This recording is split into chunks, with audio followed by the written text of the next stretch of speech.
I'm Orestria, and this is my Fall 2020 Seasonal Impressions video.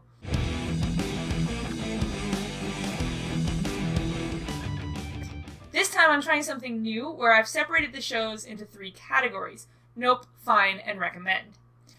Nope shows are shows that I don't really think are worth anyone's time. Fine shows are shows that are basically average overall. They're just not things that I feel comfortable generally recommending. Some of my favorite shows are shows that I would only qualify as fine. And recommended shows are shows that I recommend. How much more explanation is needed there? I think these shows are strong enough that if you're interested in anime and keeping up with anime, you should at least try them. And of course, this is all personal taste, because you can't make an objective list. Up first, we have our Nope category of shows, which we will start with a show called D4DJ. This show felt kind of like watching Ruby if it was only stuff happening at school. I think the chances of me liking this were actually low to begin with, because I'm typically not into music shows. I do think this was more amusing than I gave it credit for before watching, but I still wasn't all that interested. Weirdly, a lot of my favorite manga are actually based around music, but it never seems to work when it transitions to TV or movies. It's so easy to read and the author just say, oh my god, this song's amazing, but it's kind of impossible to translate that to something where you're actually going to hear it, because you're never going to agree with what is an amazing song. If you could actually make a song so good that everyone would love it, you should just be in the music industry. Noblesse. This is a show about old school vampires and created in laboratory new school vampires, and it will mostly take place in a high school. I was like 3 minutes into watching it and I was getting really confused because it kept referencing past events, and I discovered that this isn't really the first episode. You actually have to watch an OVA called Noblesse Awakening first. So I did so.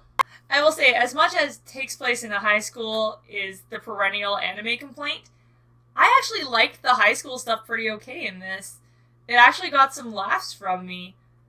The characters were kind of charming. The horror stuff was okay, and the establishment of power levels was very strong. But the tonal shifts between the bloody vampire horror and the fish out of water school stuff just didn't work for me.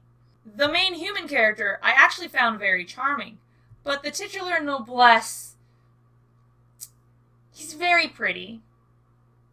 I just don't really get much from him. Maybe in the original comic it's easier to see what he's thinking, but in general it's really hard to pull off a character that basically doesn't talk, especially as a main character, and I don't think they were successful here. Also, if the main character is that overwhelmingly powerful, which they set up very well because they were very clearly defined power levels here, how do you get a show out of it? Like, unless you're Malagakuin or One Punch Man, what do you do with this? In the OVA, there were 2 female characters. One was a human girl who spent the episode getting rescued, like the rest of the humans, and one was a highly sexualized enemy vampire. Even when there was a flashback to, like, a large group of people who were being experimented on, they were all male. And now in the actual anime, there's a cold open with some, like, enemies that we're gonna have to fight later, clearly, and they're all male. And even the female character from the OVA was basically gone.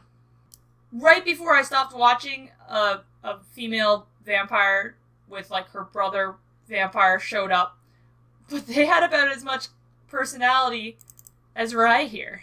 Well, the only good thing I have to say about your, like, vampire show is that the high school interactions are kind of charming. Yeah. Assault Lily Bouquet is a show with high school girls in cute but impractical uniforms fighting monsters with ridiculously large weapons. Great! Excellent base setup. Add in that it's got serious lesbianic vibes, and I'm here for it. I was really into this after the first episode. I thought I'd found a show to fill the hole in my heart that Symphogear left. But then the second episode was so fucking boring. It kept being like, we're gonna explain the weapons now, and then it didn't. And then the main girl is asking about the other main girl's, like, traumatic past to her senpai. And the senpai literally says, yeah, I know what happened, but I'm not gonna tell you. And what I heard went beyond the character. I heard the creators of the show saying, we're not gonna tell you yet, you gotta wait. But, like, if every senpai knows this, if every upperclassman in the school knows this, just tell me. I'm pretty sure I've already intuited what happened, or at least a sphere of the kind of stuff that did happen. And you're just not going to tell me, and you're going to drag out every piece of information to eternity? Fuck off. God, I'm going to have to read from my script for this title, because I'm not going to get it. Hypnosis Mike Division Rap Battle, Rhyme Anima. So this takes place in a world where women took over the government, banned and removed all forms of weaponry, but made it so you can battle people with microphones, such that every fight in the world takes place in the form of a rap battle. This is a terrible setup, and I expected this to be bad. I wanted this to be bad. I watched this episode for the chance that this was gloriously bad. It is not. The standout for me was that the first three important characters we met, only one of which was one of the main four in the OP, all had heterochromia. And I felt like that told me everything I needed to know about this show. All they care about is making a cool-looking, marketable guy and hoping that will carry the show. And no, them all being brothers does not excuse them all having heterochromia. As far as I'm aware, it's not hereditary. Iwakakeru Sports Climbing Girls, a cute girls doing cute things show where the thing this time is mountain climbing. Not real mountain climbing, the sport with the colorful pebble things. I was hoping that this would take the place of the volleyball Yuri Bait show I watched, Harukana Receive, but this show really wasn't doing much for me. I got really upset at the senpai's attitude of, if you're not serious about trying to go pro, you can't join our club. Especially since, unless I'm remembering wrong, the show was also going for the we barely have enough characters to stay a club vibe. And, like, you can't do that and also be a total bitch about who can join your club. And honestly, just being a bitch about who can join your club already makes me dislike you. And if you're a main character and not a villain, and you're pulling that kind of stunt, not a good look. The combination of trying to sell climbing as being like solving puzzles, and the main character literally having a puzzle piece hair clip was just trying way too hard. King's Raid. There was actually some subtitle for this show, and I can't remember what it was. Also, I don't know anything about the game, so this is purely about the anime. The priestess and hero that we followed for the first few episodes were extremely bland. And the show started by setting up that our hero was not as good as the guards. He's trying to join the guards, and he's training with, like, the best guard to learn how to be a guard, but he's not good enough yet. And then in episode 2, the hero and the priestess go off to try and find the best guard, because he's their friend, and the guards got wiped out, and they can't believe that he died too. And they run into the exact same enemies that we watched slaughter the guards in like 2 seconds. And the priestess and the hero hold their own. The show is already not making sense. If the priestess and hero were that effective, they should have been sent with the guards in the first place. And if he was that effective, he would have been a member of the guards in the first place. Honestly, the main reason I even watched to the second episode of this show was that I was really interested in the Dark Elves, but they were not getting very much screen time. So after the Dark Elves save the bland hero and priestess from the encounter, They peace out, and 2 new characters show up. And they literally say, "Come with us, we'll explain later." And I said out loud to myself, if these 2 characters are going to take the hero and priestess to their injured friend and not tell them for the hours of transit that their friend is alive and well, just for an audience reveal, I quit. Guess what happened? Mahoka Koko no Retosai Raihoshahen, or Irregular Magic High School Raihoshahen. I had heard of Irregular Magic High School, but I actually didn't know this was the Japanese name for it, so I don't have any background information about the series. I haven't seen any of the previous ones. I don't think that affects my opinion on what happened in this episode, but I could be wrong. The first episode is largely about this woman who's supposed to be like super confident in her job and one of the most powerful specials. And she gets sent to watch these other people as a spy. And the job she's competent at isn't spying. But I got really annoyed at this episode. Because when my klutzy ass can do a better job of spying than you, that better be a joke and not a plot point. Taizo Samurai, this was supposed to be funny, but I couldn't really get past the moon logic, and it didn't really make me laugh at all. The little girl is like super into samurai and stuff, so her dad takes her to an Edo village, and one of the ninja play actors gets actually chased by some police, and then the ninja like stowaways and follows them home, and they decide to keep them. Kimi to Boku no Saigo no Sensho. Something about you're in my final war. I don't know how they translated it to English. In theory, I really like the love story between members on opposite sides of the war plotline. That's why I watched way too much of Shironeko Project Zero Chronicle last time. And I don't think this is faring much better. For example, I can't help but notice that female characters are often introduced by their butt or their boob. I feel like I didn't express this part well, so I'm here from the editing bay to try and clarify. It's just hard to sell the romance in your show when you're introducing the women as just attractive bodies and not really giving them interesting personalities or characters that we can relate with. So after that first episode, I was pretty undecided. And eventually, a few weeks later, I did watch the second episode. And the first 2 minutes of the episode are the main character standing in a hallway talking to the least interesting female in his, like, war crew. And then, the scene after that, him and the same girl have transitioned into her bedroom.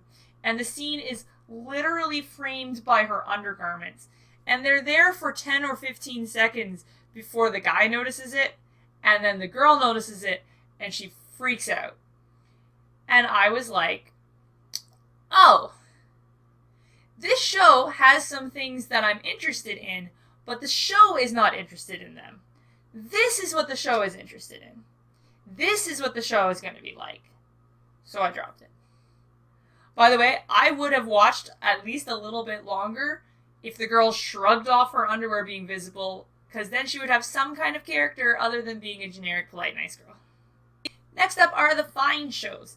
And I want to emphasize again that if you really like one of these shows, that's okay. The show is fine.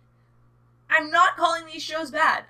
I'm just saying there are thousands of anime out there, and if you're really into one of these, that's fine, but if you don't find yourself really into it right away, you're probably better off dropping it and finding something you're more into. Alright, first up, Majo no Tabi Tabi.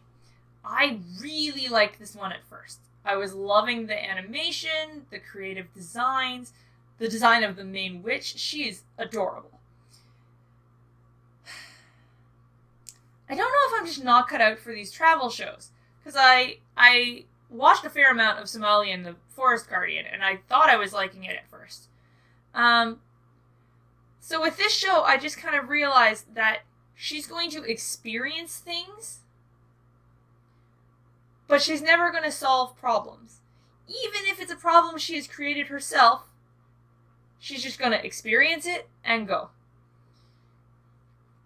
And it just was really bothering me. So I decided to stop watching. That said, if the vignette story style doesn't bother you, the art is really amazing, and I could really see someone having a lot of fun with this. Senyoku no Sigridrifa. I tried, I can't say it faster than that. I had a hard time judging this show because, well, so this is a cute girls doing cute things show where the cute thing is flying airplanes. And they fly the airplanes to fight enemies. And they're like magic airplanes, so there's like magical aerial dogfights. And even saying that out loud, I think it sounds awesome. I'm not at all interested in aerial dogfights. As such, I can't even determine if the dogfights in this show were good or not. I think they were fine. Keep in mind, I'm also, like, very on the fence about cute girl doing cute stuff shows in the first place.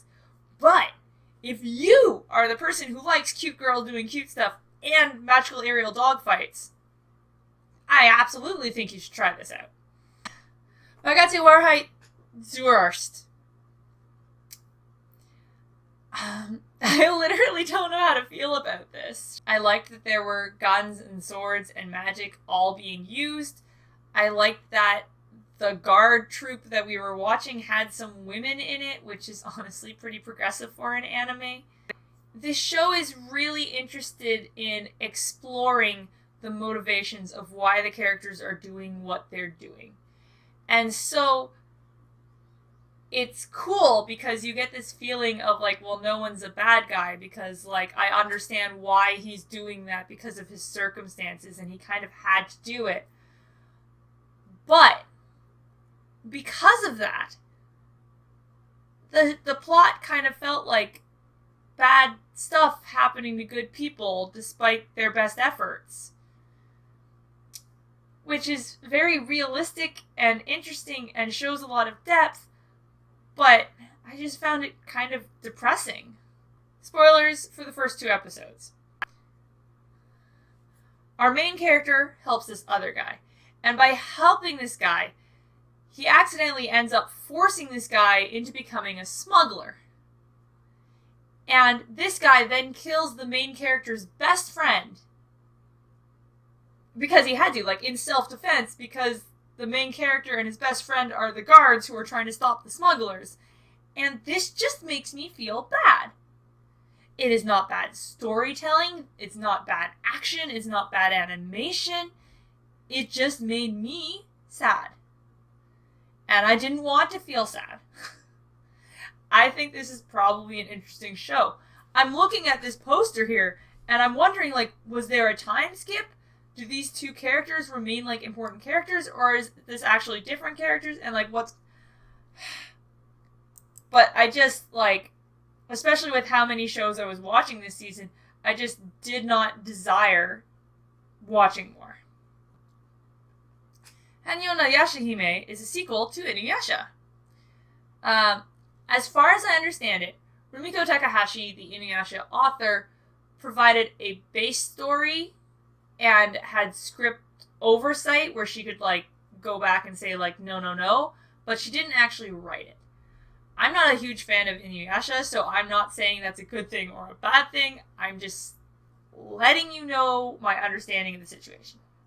One nice thing about a sequel like this, or a remake like the new Fruits Basket anime, is that because of their pedigree, they end up getting increased budget and attention, and so these kinds of shows do usually look very good. The first episode didn't really have anything about the new characters, and was just like extra wrap-up to Inuyasha, which I didn't care about because I didn't even finish Inuyasha. So I just considered that a wash and started from the second episode like it was the first episode. The main thing I liked about this is that we have 3 female main characters, which I think is cool in general, but especially cool in an action show where arguably a big chunk of the audience is young boys. And not only that, but none of these three girls are like super overly sexualized. In fact, one of them is pretty much a tomboy, which is super awesome. I think if you liked Inuyasha, this is probably worth watching. I didn't watch very much of it. I never got a feeling like this is bad, but given I wasn't into the source material, I wasn't expecting much. I'm standing on 1 million lives. Between like the art style and the title, I really thought this was going to be a lot more edgelord than it is. So basically, it's an isekai, but it's one where the characters end up going back and forth from the main world to the isekai world. And the isekai world is very video game logic, despite not technically being a video game. To the point where they have class roles and levels. Like, if your class is farmer, you can't even pick up a sword. Also, if they die, they respawn after a set amount of time. I think it's like 30 seconds. Or a minute or something like that. But if all of them are dead at the same time, then they're dead. That's the one condition there. I watched a few episodes. It was fine. I don't know what more to say than it was fine. It was feeling kind of haremish as it went on, and I was watching lots of different shows, so I just stopped watching it. But if you think the premise sounds interesting, watch an episode or two, see how you feel about it. Maybe if it's like sense of humor hits you better, you might like it more. Ikebukuro Westgate Park. For a show about a gang that runs Ikebukuro, this is really cute and wholesome. The first episode, my impression was just that nothing really grabbed me, but there wasn't anything bad either, and it felt like a lot of setup, so that was fine. And the second episode started with the topless man dancing, and that was cool. And then, as I watched more, it gradually dawned on me that this show is about a guy who is not a member of the gang, but happens to be friends with the gang leader. And he's investigating criminal going-ons in Ikebukuro. And it's such a weird setup. And then with the dancing guy, he's actually the leader of a rival gang. So you think, oh, they're setting up some like gang rivalry thing. And especially since they've emphasized that the one guy is not in the gang, you think like, oh, maybe both gangs are going to vie for him or something. And then the two gangs decide to work together to defeat the evil capitalism. I don't get the point of this show. But also, if someone told me they really liked it, I wouldn't be, like, flabbergasted. I'd be like, oh, okay. Kuma Kuma Kuma Bear. This is a video game isekai, where most of the show takes place in the virtual world, not the real world. And there is a hint of something vaguely mysterious going on about how she got pulled into this game, because this game is different than the game she was originally playing. She also has to fight in this ridiculous teddy bear costume, because as an item, it's so ungodly OP that she can't help but use it, even though it results in funny reactions from people being like, why is a girl in a bear pajama, like, offering to help me? I was kind of hoping that I would like this in the same way that I liked Max Defense, but it just didn't really click. This is another show where if the season had been less crowded, I probably would have watched more of it, but I stopped. If you like cute girls playing VR games, it could be worth checking out. It's very, like, lighthearted and funny. Tonikaku kawaii. I knew going in that it was about newlyweds, but somehow I'd missed the part where they had basically just met each other before getting married. So that made it a little more interesting. It's not just about a newlywed couple, but them also getting to know each other at the same time. And the guy has a very standard tiny Japanese apartment, which is a great setup. So they're having to figure out how to live together in this little apartment. And the show also seems to be setting up that the girl is some kind of moon princess from a Japanese legend. This is a romantic comedy. But, like, I don't want to say it wasn't funny, but it was, like, occasional chuckle level of funny. Most of the misunderstandings come from the guy being practical to a fault, or people who knew the guy being stunned by the fact that he's suddenly married to a woman they've never seen him with before. And I feel like there's a lot of potential there, but it is kind of funny when people try to give him normal relationship advice, which clearly does not apply to his relationship at all. I watched a decent chunk of this because I was interested in the Moon Princess aspect, and it just became another victim of I can only watch so many shows. Yugoku no Moriarty, or Moriarty the Patriot, is a show about Moriarty. Yes, that Moriarty. He's basically trying to lead a class war to get rid of worthless nobles by masterminding schemes and murders to get rid of them, and also solving crimes to help poor people who are being victimized by nobles. I get serious Black Butler Kuroshitsushi vibes from this. Which means I am the target audience.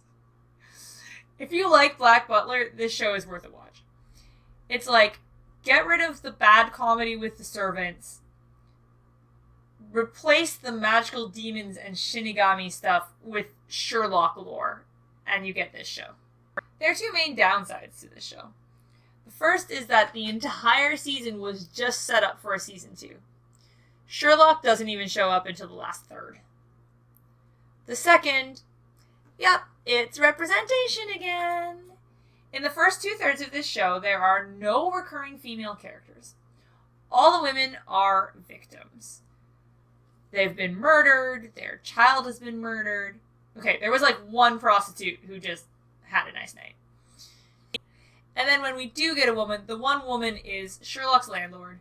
She has had like maybe 5 minutes of screen time, and after her introduction, she has maybe 3 lines. Did I watch the whole thing? Yes. Am I going to watch season 2? Yes. Do I think this is a general recommendation? No. If you're particularly into Pretty Boys with a Dark Edge, go for it. If you're really into Sherlock, it might be worth a watch. I don't know a lot about, like, Sherlock lore. I haven't read hardly any of the original books. I do think this show's version of A Study in Scarlet was very interesting. I can't stop comparing it to Black Butler. I feel the same way. I like the show a lot, but I wouldn't recommend it to someone unless I knew their tastes and I thought they would like it. You know what? Feel free to use this clip as a litmus test. Catch me if you can, Mr. Holmes.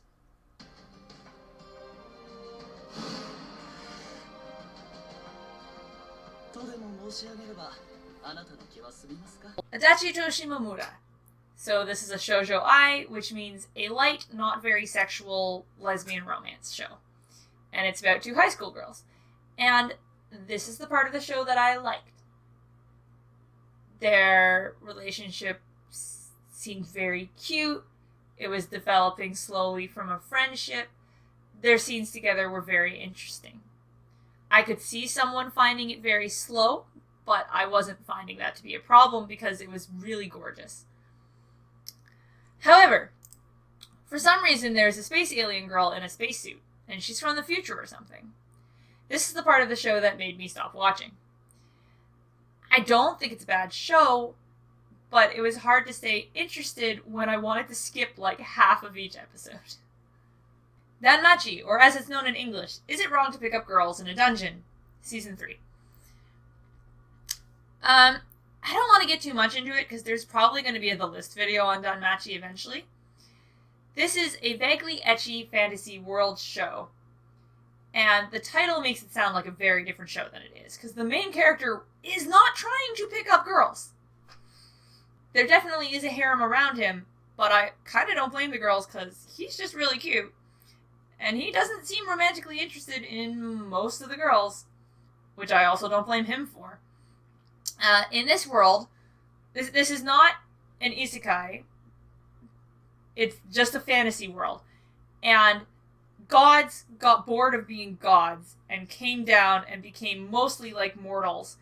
And they are the patrons of heroes, so they build a clan and recruit heroes and give them powers, and then the heroes go into a dungeon. In summary, I liked Season 1, I dropped Season 2, and I liked Season 3. Who am I to say no to a Monster Girl story? I like Monster Girls so much that I watch the first episode of Monster Girl ecchi shows that I know I'm going to hate, just on the off chance that I don't hate them, because I love Monster Girls. And to have a Monster Girl storyline in a show that isn't pure ecchi, cool. Jujutsu Kaisen. No, you're not mistaken. We're still in the fine section.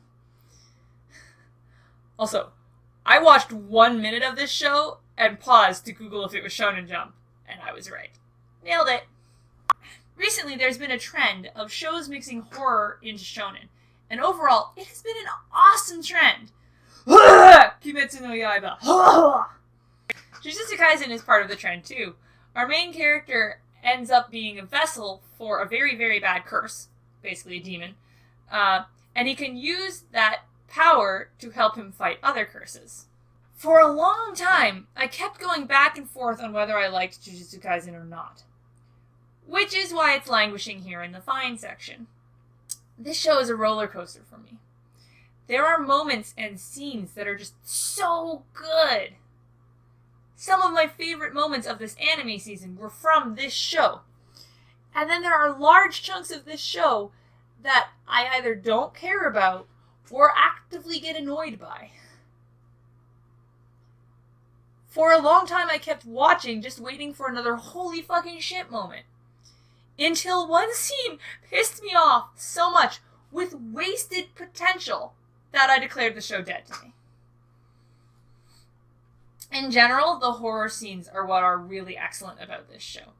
They hit so hard, and one of them in particular has really lingered with me. The action scenes are... I'm gonna make people mad. The action scenes are excellently done. They have excellent animation, they have good choreography, some of them have very interesting powers, but most of them had a lack of stakes that actually made me feel very disinterested.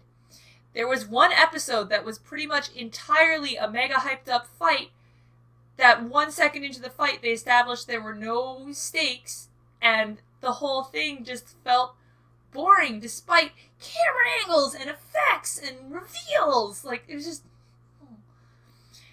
And the attempts at comedy are yeesh. As I've mentioned before, as my interest wanes, my mind starts to wander, and I start thinking things about the female characters of the show. I can tell you almost nothing about our main trio's girl. She likes shopping. She uses nails as a weapon. In the first 12 episodes of this show, what did she accomplish? She was introduced, tried to save a kid, but the situation was actually saved by our main character. She went into the prison of oh shit, got separated, and got out. She participated in a lot of terrible comedy, and got in a comedy bitch fight with another uninteresting female character. Most of her scenes are in the section that's setting up for the interschool battle, which I could not care less about. The panda and rice ball ingredient guy are so aggressively annoying to me. I understand they're barely there, so like, how can I be this pissed off? But it's Shonen Jump 101. Give your character a weird quirk and people will always remember them and you don't have to give them any development. You could cut a large chunk of this show, including most characters and pretty much all the female characters, and lose very little of what was actually good or entertaining about it. I get that it's probably all set up for future stuff, and some fan of the manga is going to come in here and shit on me in the comments and be like, well, but what's-her-face is really important because later on she does blah blah and blah. To reemphasize, I think this show has a lot of good things going on. I understand being hyped for it. if the stuff that bugs me doesn't bug you and you're just riding the awesome train, I'm so glad for you. But I'm done with it. And we've made it! The shows I actually recommend from this season, and we are fortunate enough to have 3 shows this time around. The first one I would like to talk about is Maojo de Oyasumi, or Sleeping in the Demon King's Castle. It usually takes me a few episodes to get into a comedy anime, but not this one. I was laughing right away. Basically, the Demon King kidnaps the princess and is waiting for the heroes to come and try to rescue her. The princess does not give a shit. She doesn't care that she's been kidnapped. She doesn't care that she's being held prisoner in a castle full of demons. She doesn't try to escape and go home. She's not waiting for her hero to come. No. What she wants is a good night's sleep. I don't usually say this, but mood. The demons spend a lot of time being very stressed out, trying to stop her from escaping, but no one talks to her about what she's doing. She's just trying to get material for new pajamas, a new pillow, and if she has to kill some demons to use their pelts, well, so be it. I love this show so much. Our main princess is both an evil genius and an idiot. Her name and the kingdom she comes from are all sleep puns, but some comedy anime, the puns are the point.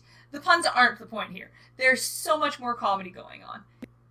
I was worried that it might get old after a couple episodes, but they managed to keep it fresh and keep expanding on their concept. And even though it's overly pretty episodic, in fact, most episodes have 2 or 3 stories inside them, but it doesn't revert to 0 at the end of every story. So that means that there is progress over the course of the series, and seeing characters' perspective of the princess change is also very funny. Akudama Drive! This show is set in a world where there was some kind of Japan civil war between East and West Japan. The show takes place in Kansai. It's basically the area where Osaka and Kyoto are. And there are actually some Osaka landmarks that are recognizable in this show, even to me. So that was pretty fun. This show is stylish as hell. And the way that it's so stylish really helps them with their CG blending as well. So even though there's a lot of CG in this show, it doesn't feel CG. The show is also very cyberpunk, with neon lights everywhere, and hacking and some crazy technology. The show's scenario is created by Kotaka Kazutaka, the same guy that made Danganronpa, and I love Danganronpa. And you can really tell it in the character designs. Not just the visuals, but the idea of each character having a speciality. In Danganronpa, each character is like the high school prodigy, like the best high schooler at blank. The high school prodigy of baseball. The high school prodigy of cooking. The high school prodigy of rock music. And you kind of have the same thing going on here. An akudama is basically a criminal, but the term is most often used when talking about super criminals, baddest of the bad. And each of our akudama has a defining quality or skill. For example, the courier always delivers his package, and the doctor can perform ridiculous feats of medicine. Meanwhile, our main character is a perfectly ordinary girl who accidentally gets mixed up in an akudama heist. She ends up having to pretend to be an akudama herself in order to survive. She's genuinely a good person, she's just pretty unlucky. As the show progresses, her convictions get challenged, but she always comes through, and she surpasses the obstacles put in her way. She does things that she never would have thought that she would do in life, but she does them in a well-meaning manner and for a good cause. In one sense, she's dragged along in the plot, like she gets sucked into this heist, but as much as this is an ensemble story, it's mostly about her, and she does have a lot of agency. This is a show that lives on hype, on rule of cool, on just being epic. This is a hard line to ride, but I think Akudama Drive succeeds. We have a lot of female characters, which I like, and no romance plotline, which I also like. Overall, I think the theme song sums up the show's attitude pretty well.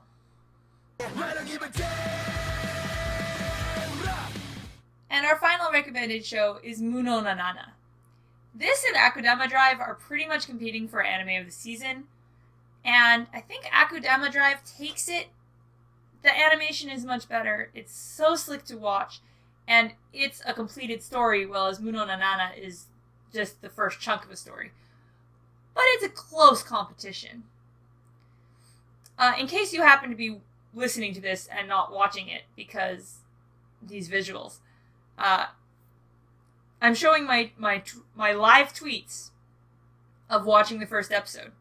In the first tweet, I say, "This is pretty meh, and I'm probably going to stop after this episode unless something amazing happens." My second tweet is, "Please ignore everything I said about this show." And my third tweet is, "Okay, I take off my hat and I eat it." As such, I would recommend going into this episode blind like I did.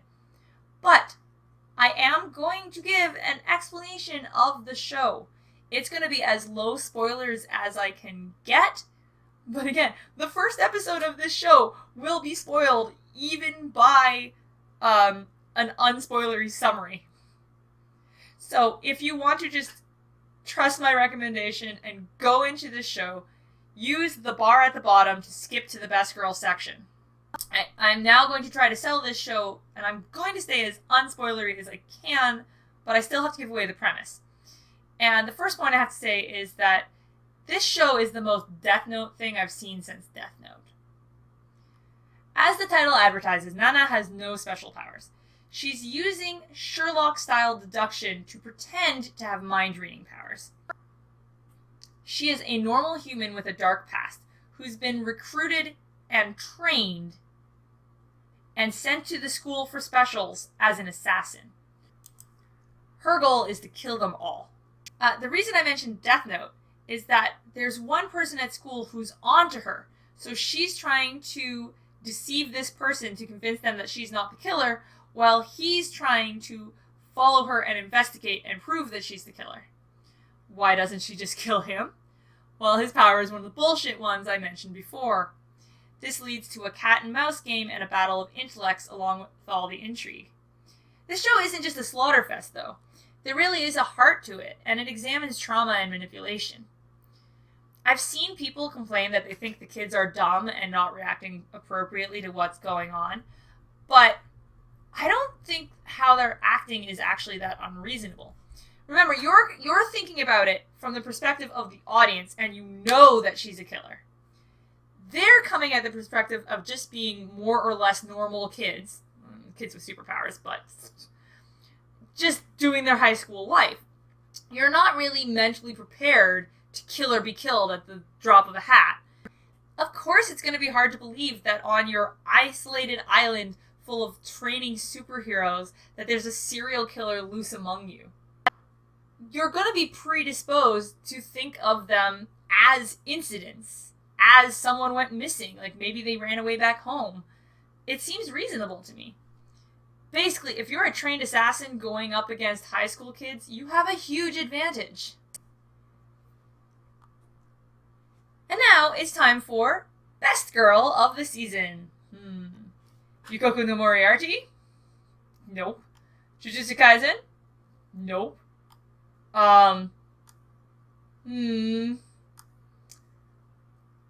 She is very cute. Mostly just damsel fodder, though.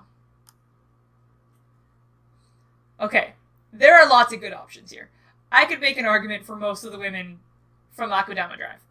But I'm going to stick with Michiru from Muno na Nana.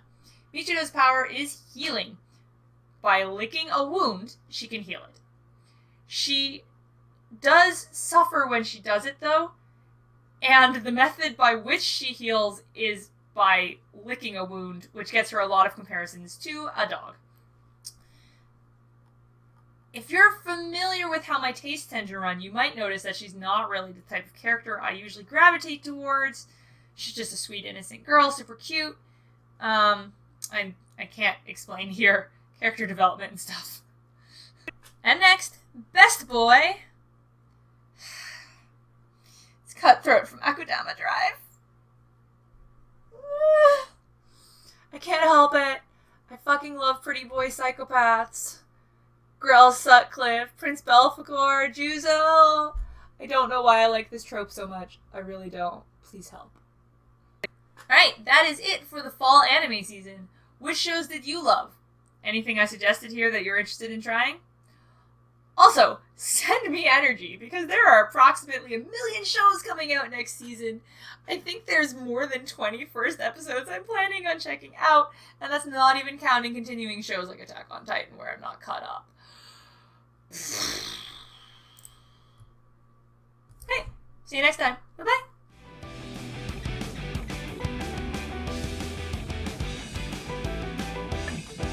我が高校のレッドサイ来訪者へ or a certain magical insect.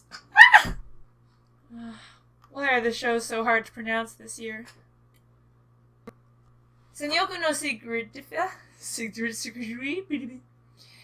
no Sigridifa? Can't pronounce that word. Sanyoku no Sigridifa.